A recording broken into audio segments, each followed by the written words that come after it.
আসসালামু আলাইকুম বন্ধুরা, আজকে আমি একটা ইউনিক রেসিপি বানাবো আমার ছেলের জন্য। আমি তো সবাই বলতে পারেন দেখা যাচ্ছে আটা ময়ন করে নিছেন, বানাবেন রুটি, আবার ইউনিক কি? হ্যাঁ, ইউনিক। আসেন সেটা আপনাদের দেখাচ্ছি। এই আমি এখন এটাকে একটা রুটি বানাই নিব। তো বন্ধুরা, আমি এরকম একটা রুটি বানাই নিছি। আসলে এটা কেমন হয়, এটা একটু নরম হয়েছে। হ্যাঁ, এটা আরও শক্ত হয় কিনা আমি জানি না, তবে আমি আজকে প্রথমে বানাচ্ছি। আগে ভেজে খেয়ে দেখি কেমন হয়, পরবর্তীতে আবার আপনাদের সাথে শেয়ার করব। আর মজা হলে তো অবশ্যই বলবো। আমি দিয়ে দিচ্ছি কিছু তেল, দিয়ে দিচ্ছি কিছু কালিজিরা, কিছু গাজর কুচি, কিছু গুঁড়ো আটা। চাকু দিয়ে এটা আমি এক হাত দিয়ে করতেছি, তো কেটে আসি। একা একা করতেছি, এক হাত দিয়ে জন্য বারবার স্কিপ করতে হচ্ছে। কেটে কেটে এভাবে করে নিলাম। এটা দুই সাইড থেকে টেনে এটাকে এইভাবে পেঁচিয়ে পেঁচিয়ে রোল করে নিব। পেঁচিয়ে পেঁচিয়ে রোল করে নিব এক্স্যাক্টলি। এই যে আমি একটা আগেই করে রেখেছি। হ্যাঁ, এবার এটাকে আমি আবার এইভাবে রুটির শেপে আনবো।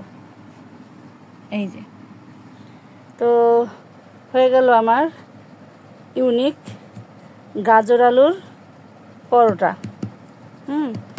তো এরপরে চলেন ভাজার পরে জিনিসটা খাইতে কেমন হয় সেটা শেয়ার করব। তো রেডি হয়ে গেল আমার পরোটা। এটা নাম দিয়েছি আমি গাজর আলু বাটার পরোটা, কারণ অনেকে তো বাটার নান বানায় এইভাবে করে, তাই না? আর আমি বানিয়েছি গাজর আলুর বাটার পরোটা।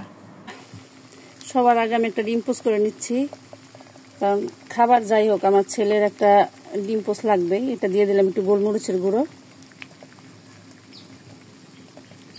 কারণ এমনিতে তো ছেলে খাবে না গোলমরিচের গুঁড়া, কালিজিরা, বোঝেন নাই? তাকে এর বিভিন্ন টেকনিক করে খাওয়ানো হচ্ছে আর কি।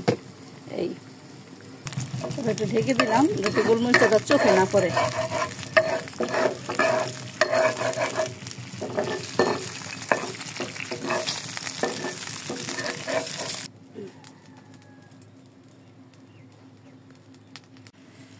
এবার সেই ইউনিক পরোটা ভাজার পালা, দেখা যাক কি হয়। আমার কেন জানি মনে হয় খেতে খুবই মজাদার হবে, খুবই টেস্টি হবে খেতে। এই যে আমার সেই বাটার দিয়ে দিলাম, স্পেশাল বাটার। ইউনিক বলছি না, আমার রেসিপিটা ইউনিক রেসিপি, যেহেতু নাম দিয়েছি ইউনিক, সব কিছু ইউনিক হইতে হবে, বাটারটাও ইউনিক হইতে হবে। এটা হলো আমার হাতে বানানো বাটার, ইউনিক বাটার। কিভাবে বানাইছি যদি কেউ জানতে চান আমাকে কমেন্টস করবেন, অবশ্যই আমি তাকে বলে দেব যে ইউনিক বাটারটা আমি কিভাবে বানাইছি। দেখেন কালার, ওয়াও ওয়াও, একটা কালার।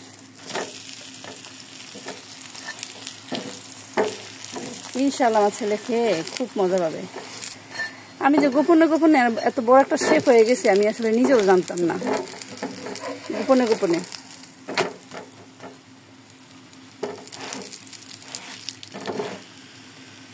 গাজর আর কালিজিরা কালারটা কত সুন্দর দেখেন। আমি কাল থেকে সাদা তিলও ব্যবহার করব, সাদা তিল, এটা আরো সুন্দর হবে। এবার একটু পুদিনাও ছেড়ে দিব, আমার যেহেতু পুদিনা বাগান আছেই। আলু গাজরের বাটার পরোটা, ইউনিক আলু গাজরের বাটার পরোটা। আমার বাটারটা দেখছেন না, স্পেশাল, সেটাও ইউনিক। এই দাও, ইউনিক পদ্ধতিতে ঘুমায় এরা, নাকি এসির রুমে ঘুমায়। এসি রুম, এসি না ছেলে এরা থাকতে পারে না, বাঁচতে পারে না, ঘুমাইতে পারে না। দেখছেন কত সুন্দর ঘুমায়, কথাই তো বলে। হ্যাঁ, ঘুম মানে না কাদার মাটি, যেখানে রাত ওখানেই কাঁদবি, সেটাই। দেখছেন এক একটা পরোটার কালার কত সুন্দর হয়েছে, কি সুন্দর কালার হয়েছে। চলেন যাই, আমার ছেলে খাচ্ছে, ওর রিভিউটা দেখে আসি।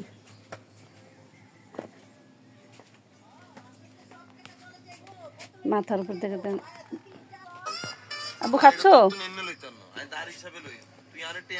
হ্যাঁ, মুখে দাও, মুখে দিয়ে বলো কেমন হয়েছে।